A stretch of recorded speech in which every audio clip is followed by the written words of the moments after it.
to Cyber Sidekicks, the weekly cybersecurity podcast hosted by Richmond Advisory Group's principal analysts, namely me, Christina Richmond. And me, Rory Duncan. This podcast is your go-to partner for understanding the cybersecurity market, industry trends, and the real-world challenges of protecting organizations today. Hello, Christina. Hey. How are you, Rory? Yeah, I am okay. How about you? How was your trip back? Yeah, I am good. Yeah, so folks, we drove 680 miles, I think, the last 2 days.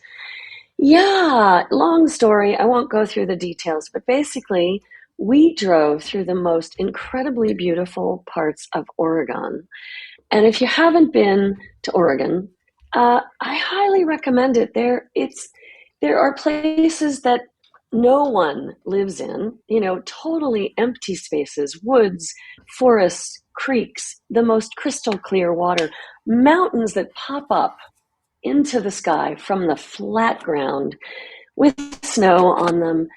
It's just so beautiful, Rory, and I really hope that you can come over sometime and do that drive because it is stunning. Yeah. We love that. We would love to do that. I think the last time we did driving, my wife and I, we drove through, we were in Massachusetts and went up to Vermont and then drove back through Maine and then back down again in this huge black Texas registered Tahoe, which is like the biggest car. I mean, it was almost as big as my RV back at home. Oh. So there we go. But that's insane. I think that's big. But it's so different, East Coast to West Coast. It's so, the terrain is so different. Yeah, so different. I know road trips in the US are an entirely different thing to road trips in the UK, where you're basically just going from one traffic jam to the next in general. Best place for cruising along is either in Germany on the Autobahn or in France on the autoroutes, which you do have to pay to go on. But boy, they're so smooth and flat. It's incredible. We talked about the Autobahn last night because the roads here in the US are horrible. Yeah. And, newly paved or even old paved, it's cheap macadam or blacktop. Oh, yeah. And it's just not smooth. And so, what we just bought. We bought a fancy car. I won't say it, but yeah, it's a roadster kind of car. And you hear the road. And we needed something, we needed to be on the Autobahn. That's what I was saying last night. Yeah. It's great on the back roads, but then when you get on the highway, you just hear the road. And anyway, wah, first world problems, right? I know. So, well, let's dive in, and we should do a shout out to any of our new subscribers to the newsletter.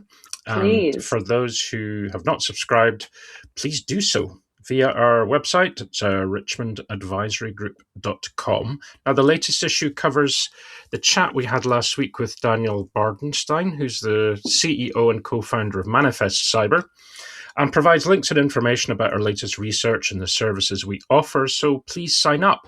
It's free, and we'll keep you in the loop about what's happening in the cybersecurity sector. So what's on this week? It's a good one. Yeah, it is. It's a great one. It is. Daniel was great to chat with. A lot about what's inside your software and SBOMs. So read up on that, and then listen to last week's show. So anyway, this week we are talking about healthcare and data confidentiality. There's been some huge cyber attacks, right, Rory? Massive. 118 large-scale healthcare data breaches in the first 2 months of this year. That's just incredible. Very alarming. So we'll talk about what's behind it, what we can do about it, some of the countermeasures, strategies, tactics, and so on. We'll share that. And then we have a great guest. Yes. We have Cody Pierce, co-founder and CEO at Neon Cyber, and we'll have a link to his details in the show notes. And so we have we don't have a great chat with him because I was on the road, so bless you, Rory. Thank you. Rory had a great chat with Cody, and I'm sorry I missed it, and I will be listening back to that interview because I hear it was great. Oh, well, good. I hope you enjoyed it. I tried my best. We were like, Yeah. where's Christina? Cody was like, oh, I think No, he he did was maybe, not. he was like, okay, oh, well, you'll do kind No, of thing. not at I'm all. sure. Come on now. No, and I haven't listened yet, but I'm really looking forward to listening back to it. So I Fine. will let you know, but I'm sure it's great. So let's dive into the news, shall we? Yes, let's dive into the news. And as we mentioned at the top of the show, US healthcare systems and their third-party partners, that's an important part, are facing an ongoing cyber crisis with major data breaches exposing the records of millions of patients. Yeah, millions. Yeah. And you sent a whole bunch of links to me about that, Christina, so thank I you. I did. went through them. Well, that was the least I could do, Rory. Well, While I was on the road, I'm reading things going, yeah, Rory, I'm going to I know. send it over. Well, there was a lot of coverage, and for very good reason. I think partly because, and I put in our notes here, some of these were from January, February, March. It's a few months ago. Yeah. And a lot of the affected individuals are really only being made aware of it now. But Yeah. I didn't want to be too churlish, but the reasons behind that were perhaps the affected firms were unaware of the breach at the time, and that's perfectly legitimate, right? But potentially they were also putting a plan in place, like what to do, how to remediate it, what kind of compensation to put in place, what their legal position was, etc., before making an announcement. And even how to communicate it. I mean, so I've done some of these cyber range exercises where you are put on the hot seat, even if you're not the executive. So I've been made the head of PR in a cyber range, and all of a sudden you get the phone is ringing. I mean, it's a physical thing. You're in this room and the phones are ringing off the hook, and you've got marketing saying, uh-oh, the website is down. And then you've got legal saying, what's going on? Our customers are complaining. Then you've got the CEO bearing down on you. Yeah. So, all of a sudden, whatever role you play in a cyber range, you learn that this is a very tangible, very physical, very scary event when you go through a breach. And yes, I like to sit on the other side and blame companies for not notifying quicker. And there are new standards with the SEC, and they must notify quicker. But I can't imagine having to notify within days, because it is a big deal. Yeah, definitely. And as you said at the top of the show, we were looking at 118 large-scale healthcare data breaches in the first 2 months of 2026 alone, and that was compromising information for more than 9.6 or almost 10 million individuals. Wow. So, and it follows a historic high from 2024 when 275 million patient records were exposed. That was and I was one of those. Oh, really? As were, you consider there's 350 million people in the US and 275 million patient records were exposed. Yeah, I got the letter. Wow. And I held it up on some webinar I was on and said, yep, here I am. I was breached. And it's happened so much that you get inured to it, and you kind of just toss the paper aside and think, well, whatever. Yeah. But folks, it's not a whatever, right? It's our data. And unfortunately, I think the attackers have all our data now. I do. All our data is now theirs. So I didn't know as much about it as I should, but I dipped into the research for the chat we're having, and of course this is about the HIPAA Act or HIPAA Act or HIPAA, where reporting breaches affecting 500 or more individuals, so they have to be reported to the US Department of Health and Human Services. So I took a look at the portal, which is open to by the HHS Office for Civil Rights Breach Portal, and basically it lists everything. I mean, there's hundreds and hundreds of breaches there, and you can sort by name or date or type or whatever, and that's where I had found some of the details that we're going to be talking about. But if we look at it, why the healthcare sector? Well, it's a primary target driven by the high value of personal health information. Again, back to the value of that information that can be sold on. And the average cost per incident exceeds $10 million per incident. Medical data being highly valuable in the dark web, sometimes fetching up to 50 times the price of credit card details, because medical histories cannot be cancelled or changed. That's the thing, right? A credit card is kind of ephemeral, gone, you can get a new one issued, but you can't really do that with your body. Oh, well, that would be great, though, if you could, It would be great if you could, right? Yeah. That hard to change piece is a huge reason why it's so useful. You can do identity theft and fraud with it by presenting your data that is medically related and go into a hospital and establish yourself as Jane Doe, who has Jane Doe's personal health information. There's also insurance and billing fraud that can happen, right? And something that we don't think about in healthcare is the blackmail and extortion. And then it's just emotional.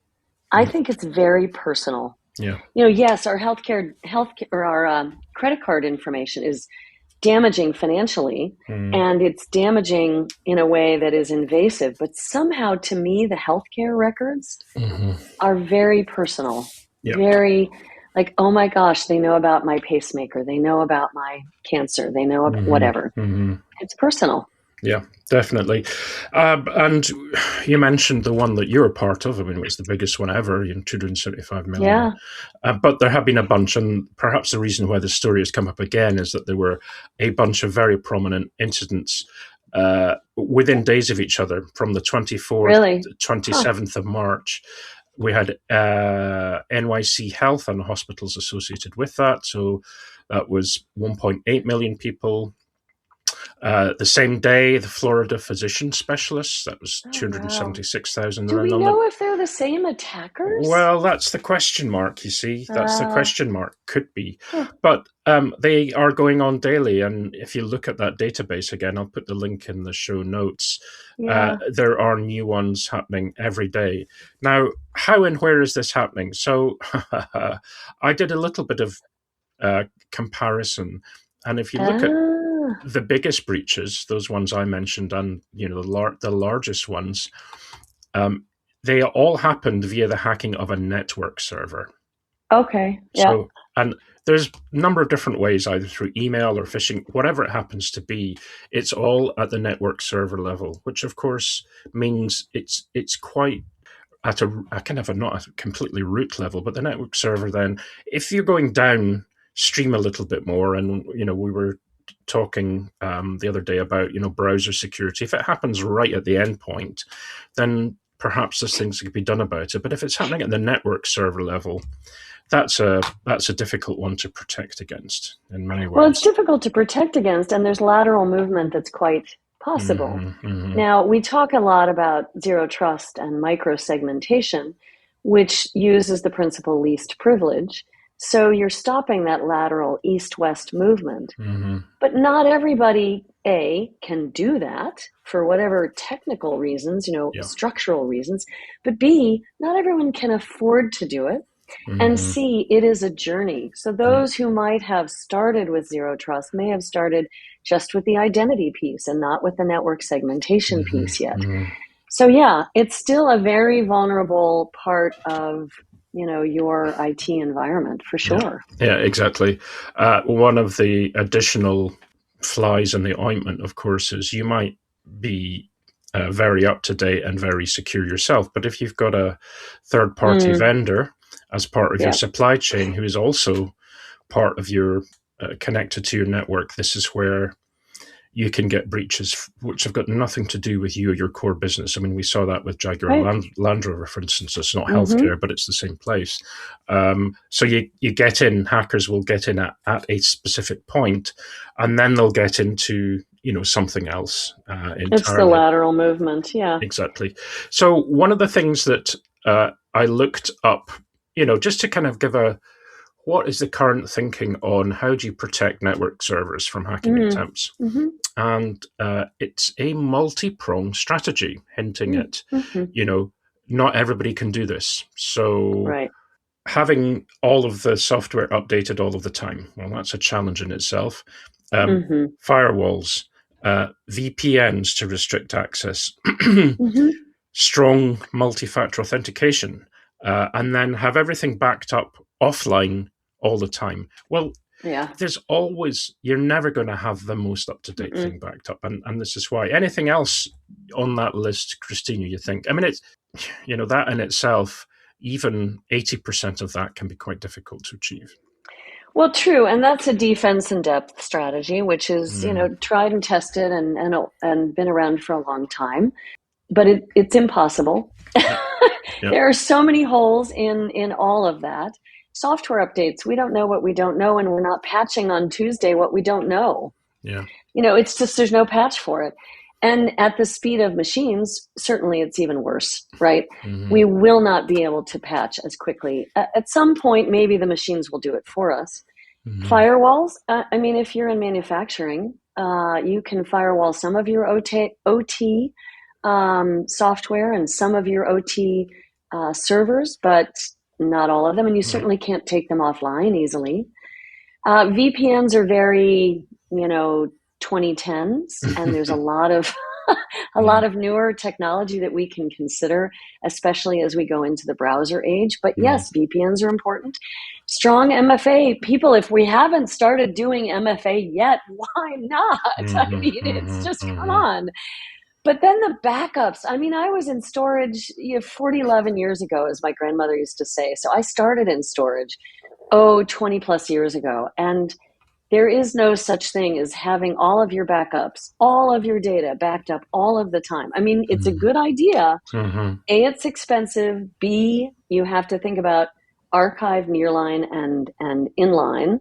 You have to think about how much access you need, how quickly to the data. And it's a hard thing to do.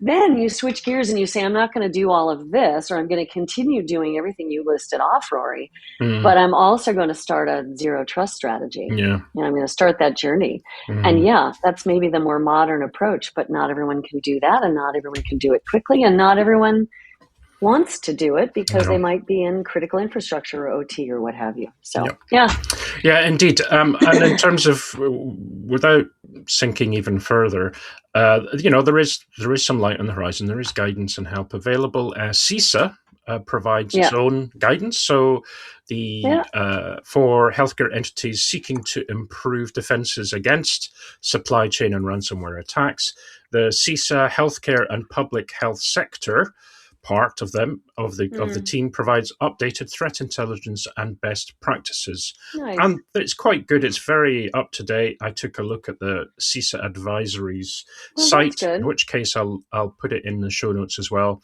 And that's a really useful, helpful place to go if you are a SOC analyst or a CISO, or if you've got responsibilities at all for anything to do with security on the healthcare side. That's definitely one place to go.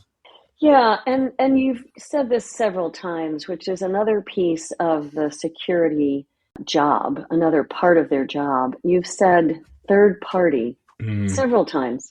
So third party risk management, as we know, is a thing. I've been studying GRC and risk management for, 20 years or 15 years or whatever it is.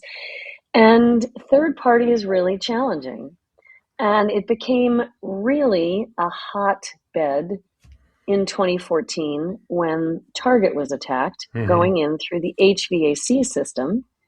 And that attacker went through a third party's HVAC company into the network, and unprotected, privileged access into the network. Why was an HVAC contractor, why did they have privileged access? I don't know. But went through, or maybe it was just not even privileged. Maybe it was just the password was not really ever updated. They went from their HVAC network into the Target network and into the POS, the point of sale machines, and were able to get right into the credit card data there. Jeez. And that's when TPRM, that third party risk management, really took off. I mean, it's always been around, but it really became a hotbed of activity, if you will. Yeah. And so that's another piece for the CISOs and the risk officers to work together and to do their risk management strategy with their third party. So we're probably telling our listeners things they already know, but it's another area that's challenging. Yep. So we're just feeling for you, folks. We're feeling for you. Yep. And that area is a whole other podcast for another time. Yeah. That was great. So there we go. Hopefully we shed some light on what's going on and some of the reasons why and why it's so serious, and the need to do more about it. We always try to fly the flag for better protection, better defense, and what we can do. So thanks for that. So today's guest is Cody Pierce, who's the co-founder and CEO of Neon Cyber. Hey, Cody, thanks for coming on the show. My pleasure, Rory. You're very welcome. And as I mentioned at the beginning of the show, or the beginning of this segment, folks, that it's just me today on the Richmond Advisory Group side. Christina is off wrangling a new car in Oregon, I think, after an unfortunate crash with her other vehicle. So I think the first question we always talk about with our guests when they're on is a fairly softball one, but it kind of gets the conversation going. And that is, Cody, what's keeping you up at night at the moment? What is on your mind? Well, I think as a founder, there's always things that keep me up at night. But what's really been concerning for me is, I think, just how fast AI is moving and how many problems we still have without AI being involved. So the thing that I worry about most from a security perspective are NPM packages right now. Any of the dependencies in Node Package Manager, those are just seem like every day. And then we're also adopting, a lot of AI assisted coding and computer use, and Neon Cyber sits in the browser. So we're seeing a lot of just very, very new approaches to work that I'm not sure we have a good sense of how we secure it. Yeah. No, we hear you. I mean, it's literally, 19 out of 20 of our last guests have talked about AI, particularly agentic AI, as one of the things that keeps them up at night. And I know if we're looking at, browser security as such, I think part of the challenge is that there are so many possible breach points, right? You've got at the OS level, the browser executable, the components, the plugins, the browser's network communications, and then each of the browsers have got specific vulnerabilities. So it seems to be a very difficult challenge to protect as time goes on. Absolutely. It's, we like to think of it as its own operating system. We think of it as the operating system for work, and most people use a browser for everything they do. You add in the agentic piece, you add in, other people adopting AI in their platforms. It's hard to get even the visibility you need. And of course, we all know that you can't really create security policies or enforce them or do anything without that visibility first. I would say if, things are coming really fast, whether that's Claude using your browser or custom browsers like Perplexity. Google, of course, is embedding Gemini in their browser. If you're not working on a way to get that visibility by any means necessary, then you're going to always be behind the eight ball. Yeah, exactly. I've been around for quite a while. Christina and I always joke about I'm the grey beard, she's the grey hair. I like that. If we look back to the early days, you guys are like a superhero team. Oh yeah. With the aches and pains that go along with that, from bending down and lying down. But if you look back at the early days, right, the heady days of Mosaic and Netscape Navigator and so on, and where we are now, I mean, things have come quite a long way. I was listening to or watching a Qualcomm session. I think it was at an event, maybe tail end of last year, and they said that AI will be the new UI, and they say that the operating systems will essentially be marketplaces for agents. Now, obviously, the browser is still an extremely important part of that, although to what degree, we're perhaps not quite sure yet. I think both of those statements are probably true. I think one has to come before the other. And so when I think it's foolish to try to guess what the next 2 years out looks like, whether that's we're just talking into a mic and that's doing all our work. I think it's hard, especially as a security practitioner, to try to bet on those things. Yep. If I think about the first step of AI is data, it just has to have data. And that goes all the way from training to tool calling or agentic use. So you're going to have a step where we like to think, the workforce or the human interface to AI, right now it's going to be the browser or it's going to be some kind of IDE, right? Yep. So if you're a developer, you're probably in an IDE. If you're everybody else, you're in a browser.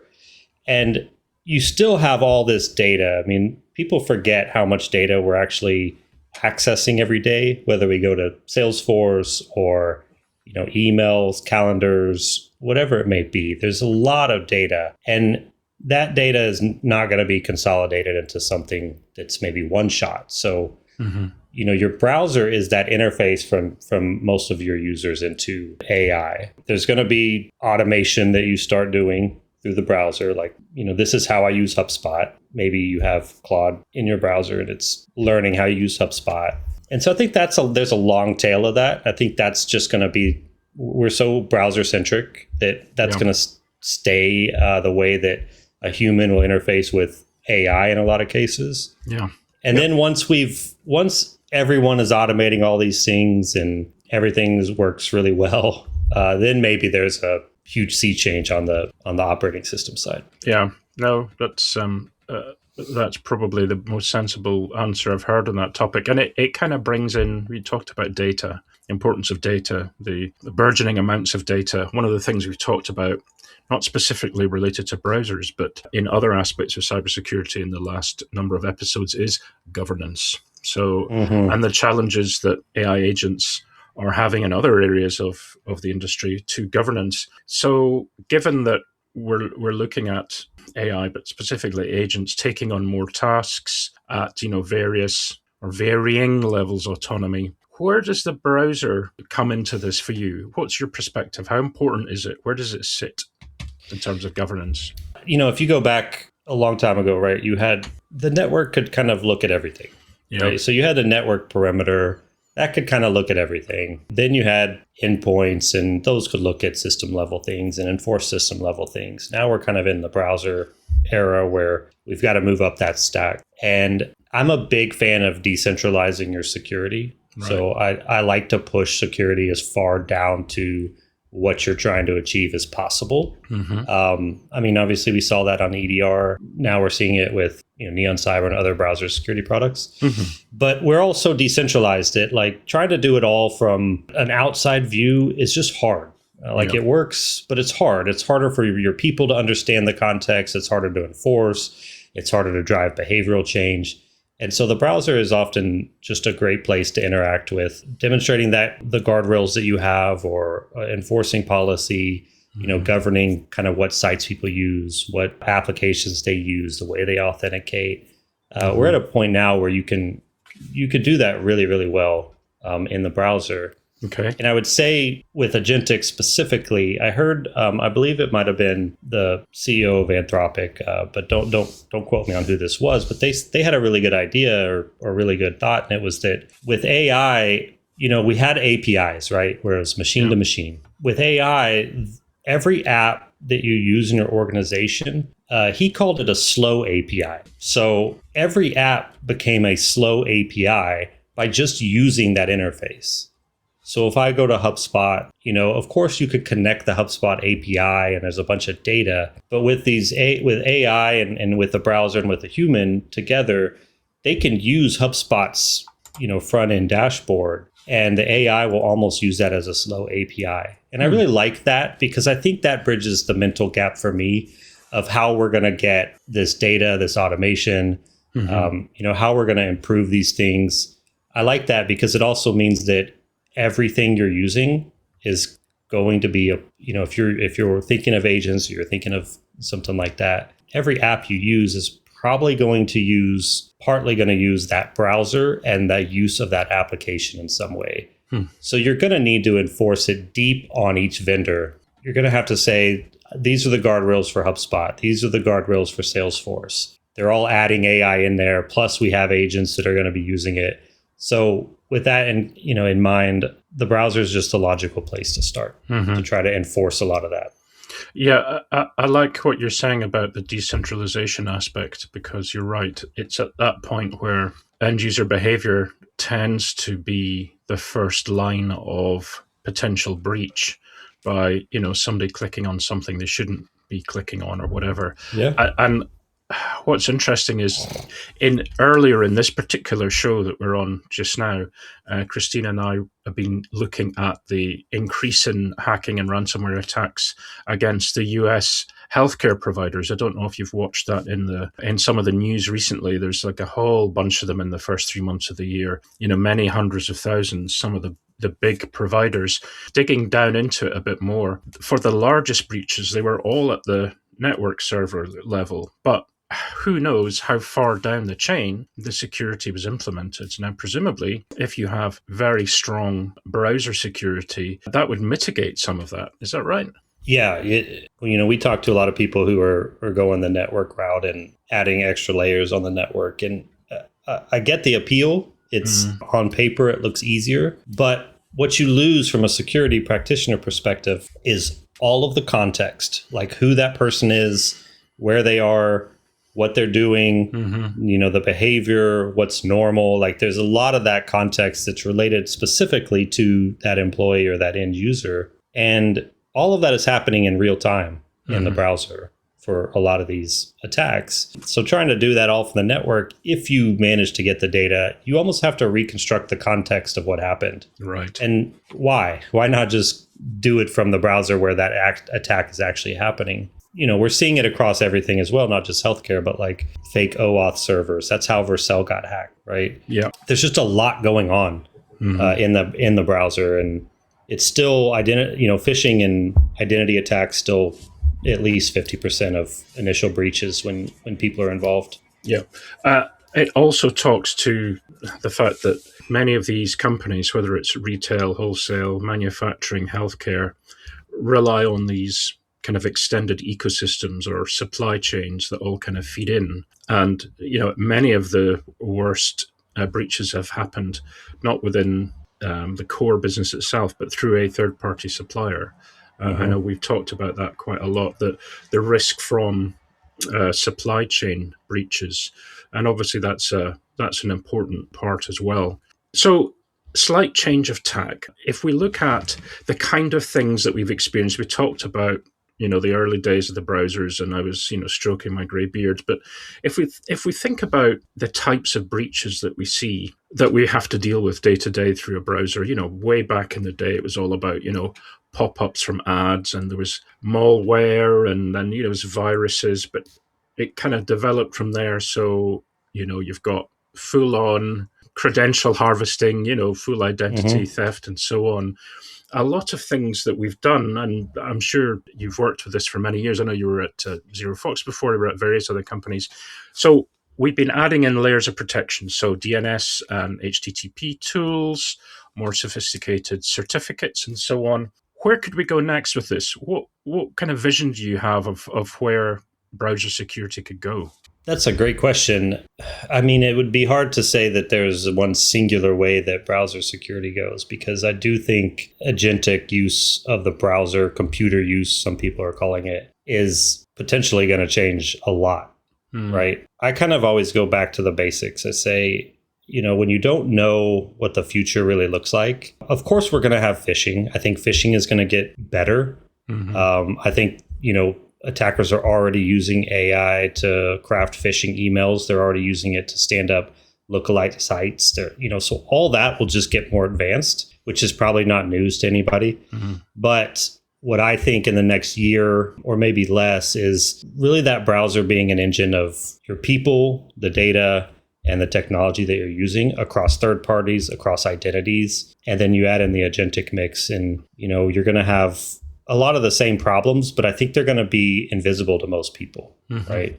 So malicious, an agent downloading a malicious file, we've seen that happen already. So things like that, I think it's more like we have to focus on the browser more and look at it from this perspective of having very, very high level access to our business, and the ability for attackers to reach a human, which of course is what they want to do, because that's easier in some cases than breaching software. So I would say that browser security is going to continue to look like, malware, phishing protection, things we've been doing for a decade. But increasingly, identities and the automation from Agentic needs to be covered. Your third parties need to be covered. So, if you have a person using a personal account for ChatGPT, you've got to get ahead of that. You've got to know that information. You've got to enforce some guardrails. So a lot of trying to combine all that into, a solution or something that you can work from is going to be absolutely critical for what comes next. Yeah. Definitely. We did a survey earlier this year, and shadow AI was a specific call out from the CISOs that we surveyed. It was almost an unstoppable force. They had all experienced it to a greater or lesser degree, and had all at some point had to look at what their risk profile was and how much they would have to, how much it would cost, if you like, in terms of fixing, but also, what to do afterwards. So it's one of these kind of constantly evolving scenes. So that's what, and just to touch on that real quick, that's kind of, our bread and butter. And you can have a policy. I think most people are finally getting an AI use policy for governance, but we see it every single day. The amount of new vendors that come out, the amount of people who, log in with their personal Gmail to an AI chatbot and then upload files it shouldn't be surprising to anybody in security. We know that people do this kind of stuff all the time, but it's the speed that's surprising. And of course, in security, like, speed is our enemy in some cases, complexity and speed. If we're not able to understand that complexity, get that visibility, like I mentioned earlier, and then respond rapidly, like, it just feels really overwhelming. And I think that's kind of where we're at right now. Yeah, definitely. Well, that was really interesting. Thanks, Cody, for that. And any final thoughts before we close out? My final thoughts are always that, security is a team sport. We're all in this together. We all have a common goal, right? Which is to just make life safer. I mean, I've been doing this for 25 years. I have never seen it move so fast and being unsure of what the future looks like. And so I just like to always tell people that we're in this together. No one's figured it out. No one has a silver bullet. Collaboration has always been one of the best parts of cybersecurity. So, I love coming on here and talking and, ride the wave like we did with every other technology. Yes, until the next one comes along. Yes, indeed. That's I don't. If you've been in security a while, I don't know why we stay in it. It's like very stressful. It's very hard, but there's something about helping out and seeing new technologies and kind of understanding it at a low level is fun. Anyway, on that note, thanks again. Just stay on at the end. I'll just close down this section, but thanks for coming on, Cody. Yeah, thanks for having me, Rory. So, Christina, I know you weren't there, but I really enjoyed our chat with Cody. Nice. So hopefully you'll get a chance to listen to it when this podcast comes out. But again, great to chat with him about this and, this ongoing discussion about the importance of browser security and the challenges with AI and so on are on top of everybody's mind, of course. So Cody didn't disappoint in that regard, going through some of the challenges he sees and perhaps the ways that in the future things will go. So we should probably close out the show. So if you would like to get in touch with us, folks, you can do so. Probably best way is by email. You can contact me. So that's Rory at richmondadvisorygroup.com or... and you can contact me at Christina at richmondadvisorygroup.com. And we have a new email that you can use if you prefer. And Rory and I will both be manning or womaning this email inbox, info@richmondadvisorygroup.com. So Indeed. Send us a note. Yes. If you don't want it to be just to one of us, send it to both of us through info@. That'd be great. And we hope that you can join us again next week. Bye-bye. Bye-bye.